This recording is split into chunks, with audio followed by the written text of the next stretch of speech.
कृष्ण वंदे जगद्गुरुम्। 5वें अध्याय का पहला और दूसरा श्लोक। 5वें अध्याय का पहला श्लोक। अर्जुन उवाच संन्यास कर्मणा कृष्ण पुनर्योगं च शंससि यच्छ्रे ऐत्योरेकं तन्मे ब्रूहि सुनिश्चितम्। ऊपर कहे गए श्लोकों का अर्थ है। अर्जुन बोले, हे कृष्ण, आप कर्मों का स्वरूप से त्याग करने की और फिर कर्मयोग की प्रशंसा करते हैं। अतः इन दोनों साधनों में जो एक निश्चित रूप से कल्याणकारक हो उसको मेरे लिए कहिए। संन्यास कर्मणा कृष्ण का अर्थ है कौटुंबिक स्नेह के कारण अर्जुन के मन में युद्ध न करने का भाव पैदा हो गया था। इसके समर्थन में अर्जुन ने पहले अध्याय में कई तर्क और युक्तियां भी सामने रखीं। उन्होंने युद्ध करने को पाप बताया। वे युद्ध न करके भिक्षा के अन्न से जीवन निर्वाह करने को श्रेष्ठ समझने लगे और उन्होंने निश्चय करके भगवान से स्पष्ट कर भी दिया कि मैं किसी भी स्थिति में युद्ध नहीं करूंगा।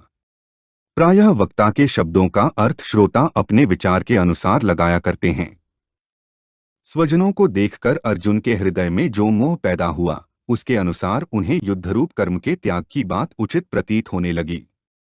अतः भगवान के शब्दों को वे अपने विचार के अनुसार समझ रहे हैं कि भगवान कर्मों का स्वरूप से त्याग करके प्रचलित प्रणाली के अनुसार तत्वज्ञान प्राप्त करने की ही प्रशंसा कर रहे हैं।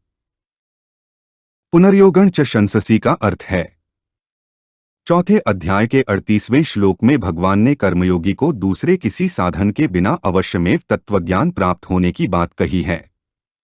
उसी को लक्ष्य करके अर्जुन भगवान से कह रहे हैं कि कभी तो आप ज्ञानयोग की प्रशंसा करते हैं और कभी कर्मयोग की प्रशंसा करते हैं। यच्छ्रे ऐत्योरेकं तन्मे ब्रूहि सुनिश्चितम का अर्थ है। इसी तरह का प्रश्न अर्जुन ने दूसरे अध्याय के 7वें श्लोक में भी यच्छ्रेयः स्यान्निश्चितं ब्रूहि तन्मे पदों से किया था। उसके उत्तर में भगवान ने दूसरे अध्याय के 47वें 48वें श्लोकों में कर्मयोग की व्याख्या करके उसका आचरण करने के लिए कहा। फिर तीसरे अध्याय के दूसरे श्लोक में अर्जुन ने तदेकं वद निश्चित्य येन श्रेयोहमाप्नुयाम पदों से पुनः अपने कल्याण की बात पूछी, जिसके उत्तर में भगवान ने तीसरे अध्याय के 30वें श्लोक में निष्काम, निर्मम और निःसंताप होकर युद्ध करने की आज्ञा दी तथा 35वें श्लोक में अपने धर्म का पालन करने को श्रेयस्कर बताया। 5वें अध्याय का दूसरा श्लोक। श्री भगवानुवाच संन्यासः कर्मयोगश्च निःश्रेयस्करावुभः तयोस्तु कर्म संन्यासात् कर्मयोगो विशिष्यते। ऊपर कहे गए श्लोकों का अर्थ है श्री भगवान बोले, संन्यास, सांख्य योग और कर्मयोग दोनों ही कल्याण करने वाले हैं, परंतु उन दोनों में भी कर्म संन्यास, सांख्य योग से कर्मयोग श्रेष्ठ है। संन्यासः का अर्थ है यहाँ संन्यासा पद का अर्थ सांख्य योग है, कर्मों का स्वरूप से त्याग नहीं। अर्जुन के प्रश्न का उत्तर देते हुए भगवान कर्मों के त्याग पूर्वक संन्यास का विवेचन न करके कर्म करते हुए ज्ञान को प्राप्त करने का जो सांख्य योग का मार्ग है उसका विवेचन करते हैं। उस सांख्य योग के द्वारा मनुष्य प्रत्येक वर्ण, आश्रम, संप्रदाय आदि में रहते हुए प्रत्येक परिस्थिति में स्वतंत्रता पूर्वक ज्ञान प्राप्त कर सकता है, अर्थात अपना कल्याण कर सकता है। सांख्य योग की साधना में विवेक विचार की मुख्यता रहती है।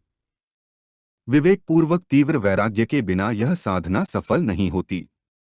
इस साधना में संसार की स्वतंत्र सत्ता का अभाव होकर एकमात्र परमात्म तत्व पर दृष्टि रहती है। राग मिटे बिना संसार की स्वतंत्र सत्ता का अभाव होना बहुत कठिन है। इसलिए भगवान ने देहाभिमानियों के लिए यह साधन क्लेशयुक्त बताया है। इसी अध्याय के 6ठे श्लोक में भी भगवान ने कहा है कि कर्मयोग का साधन किए बिना संन्यास का साधन होना कठिन है, क्योंकि संसार से राग हटाने के लिए कर्मयोग ही सुगम उपाय है। कर्मयोगश्च का अर्थ है मानव मात्र में कर्म करने का राग अनादिकाल से चला आ रहा है, जिसे मिटाने के लिए कर्म करना आवश्यक है। परंतु वे कर्म किस भाव और उद्देश्य से कैसे किए जाए कि करने का राग सर्वथा मिट जाए, उस कर्तव्य कर्म को करने की कला को कर्मयोग कहते हैं। कर्मयोग में कार्य छोटा है या बड़ा, इस पर दृष्टि नहीं रहती। जो भी कर्तव्य कर्म सामने आ जाए उसी को निष्काम भाव से दूसरों के हित के लिए करना है। कर्मों से संबंध विच्छेद करने के लिए यह आवश्यक है कि कर्म अपने लिए न किए जाएं।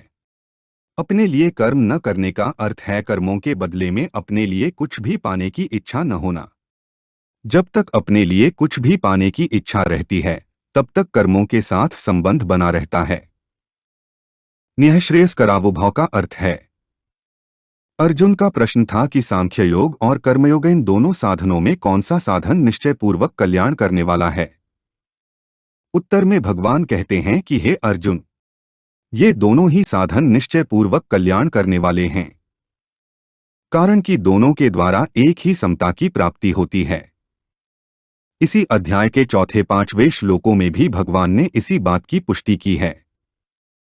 13वें अध्याय के 24वें श्लोक में भी भगवान ने सांख्य योग और कर्मयोग दोनों से परमात्म तत्व का अनुभव होने की बात कही है।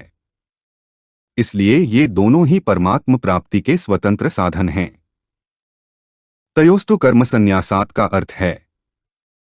एक ही सांख्य योग के दो भेद हैं। एक तो चौथे अध्याय के 34वें श्लोक में कहा हुआ सांख्य योग, जिसमें कर्मों का स्वरूप से त्याग है, और दूसरा दूसरे अध्याय के 11वें से 30वें श्लोक तक कहा हुआ सांख्य योग, जिसमें कर्मों का स्वरूप से त्याग नहीं है। यहाँ कर्म संन्यासात पद दोनों ही प्रकार के सांख्य योग का वाचक है। कर्मयोगो विशिष्यते का अर्थ है। आगे के तीसरे श्लोक में भगवान ने इन पदों की व्याख्या करते हुए कहा है कि कर्मयोगी नित्य सन्यासी समझने योग्य है, क्योंकि वह सुखपूर्वक संसार बंधन से मुक्त हो जाता है। फिर छठे श्लोक में भगवान ने कहा है कि कर्मयोग के बिना सांख्य योग का साधन होना कठिन है तथा कर्मयोगी शीघ्र ही ब्रह्म को प्राप्त कर लेता है। तात्पर्य है कि सांख्य योग में तो कर्मयोग की आवश्यकता है, पर कर्मयोग में सांख्य योग की आवश्यकता नहीं है। इसलिए दोनों साधनों के कल्याणकारक होने पर भी भगवान कर्मयोग को ही श्रेष्ठ बताते हैं। हमारे चैनल को सब्सक्राइब करें। अगर यह वीडियो आपको अच्छी लगी तो वीडियो को लाइक करें, वीडियो को अपने दोस्तों के साथ शेयर करें, अपने सुझाव हमें कमेंट करके बताएं। जय श्री कृष्णा।